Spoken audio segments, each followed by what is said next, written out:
Hello everyone, and welcome back to my once-in-a-lifetime Ironman. Last episode, I completed a few basic quests and grinded my way to 51 woodcutting and 50 firemaking here in Draenor. It was quite some good progress, and we are currently sitting at just over 150 total levels. Today, I'm picking up where I left off last episode. Let me go take care of a few small quests, and I'll be right back. And so, I ran a 5k for a man with a split personality, helped a beautiful young woman with her pussy cat, and did a quest for a king and a wizard to unlock, well, let's just be honest, the worst skill in the game. Alright, so with those quests out of the way and some new drip unlocked, it's time to get grinding. Now, as I said in episode 1, our first major goal for the account is getting to Wintertodt. I'm sure most old school players know how Wintertodt works, so I'm not going to explain the minigame itself. However, what is important is quickly explaining why I'm still here and not already at Wintertodt shooting for 99 firemaking. After all, I already have 50 firemaking. The main reasoning behind this is how the supply crates work. After each successful Wintertodt game, I'll get a supply crate which can be opened for, well, supplies.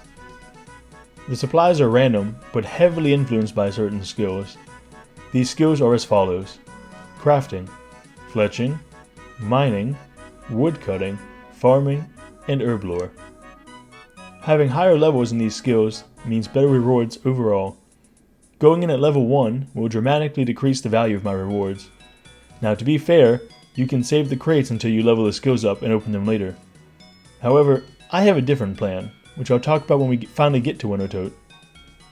The second reason is experience gains during Wintertodt. Having higher woodcutting, firemaking, fletching, and construction levels means more experience overall, which is good for me. Alright, so after that long, boring explanation, it's time to get grinding. Now what are we going to start with? How about a little death?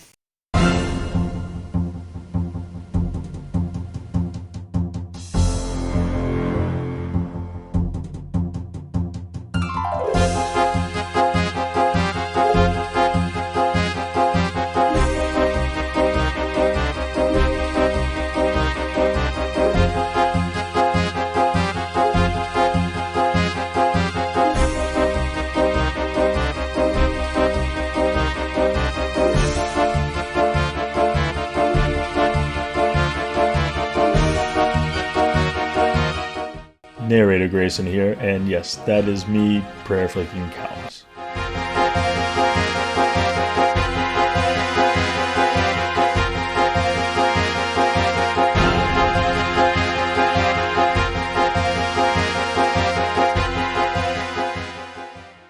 Alright, first combat on the account is done. If we take a quick look at my stats after the decimation of 25 cows, I'm now at 5 attack, 5 strength, 3 defense, and 11 hit points.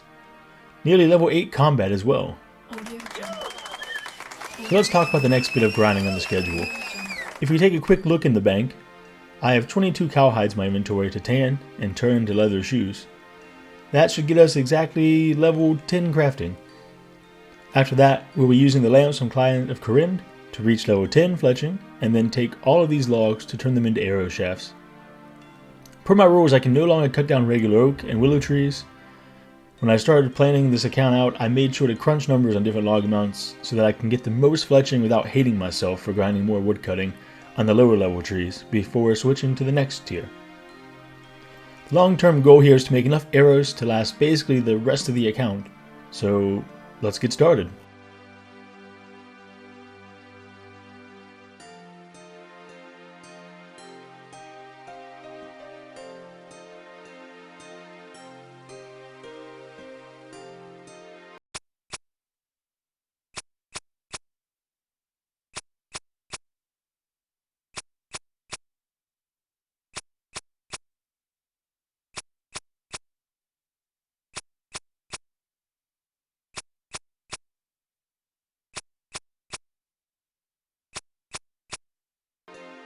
So, 29,000 arrow shafts and one steamy ASMR later, I am back in Lumbridge and ready to work on one of my favorite skills, mining.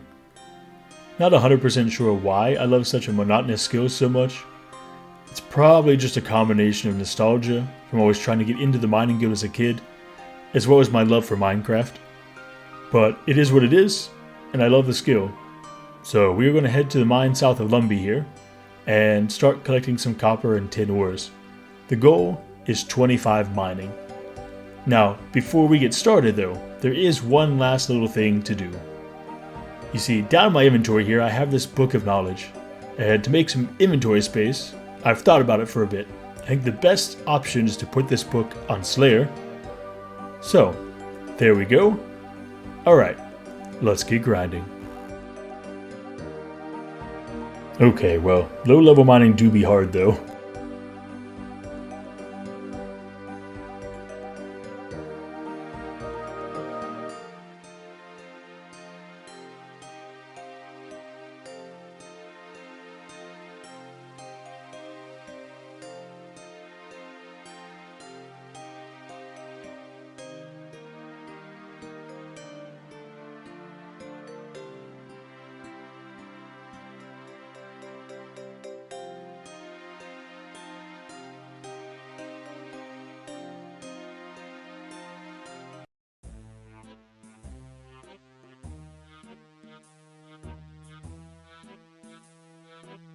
Hey you.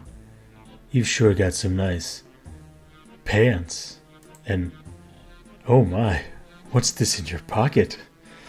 Are you that happy to see? Oh, it's just a bag of coins. Well, I suppose this will have to do. Must have been laundry day.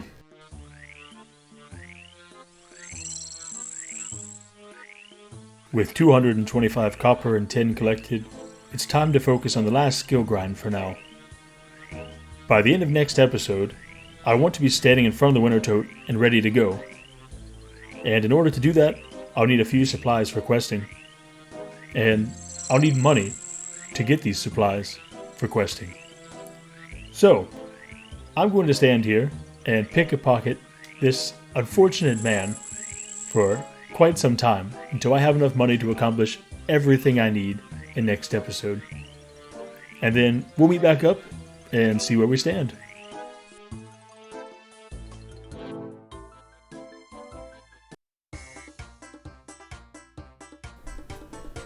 Today on the Gillinor Animal Discovery Channel, we will be observing some of Gillinor's more common wildlife in hopes of learning something.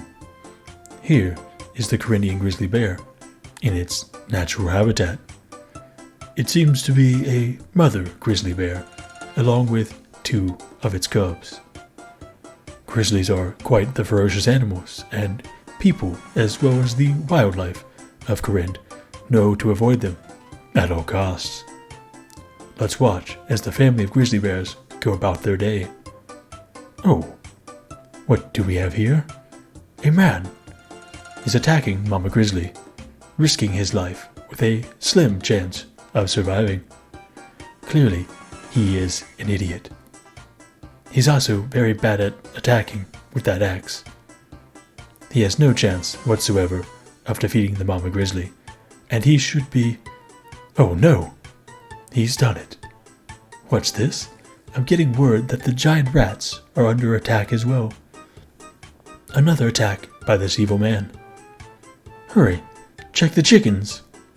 Ah, well, at least the chickens are safe. Oh my god, he's there as well. Quick, check the cows. Come on, come on. Ah, the cows are safe and balance has been restored. Next time on Gillinor Animal Discovery, we check in on some goblins.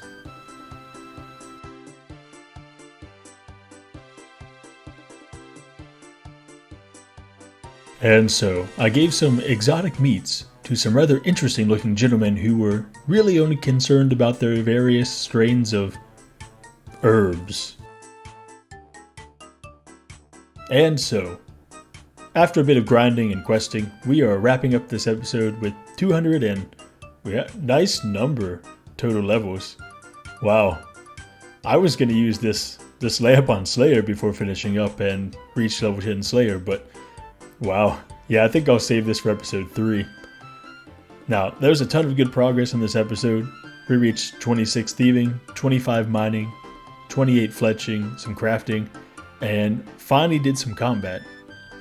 Now, if you're curious about the melee stat changes, well, just know that killing a grizzly on this account was an awful experience and required like 20 minutes of my time. Now, if you enjoyed the episode, don't forget to like and subscribe, and I'll be back soon with episode 3, where we will make the final grind to Wintertodt.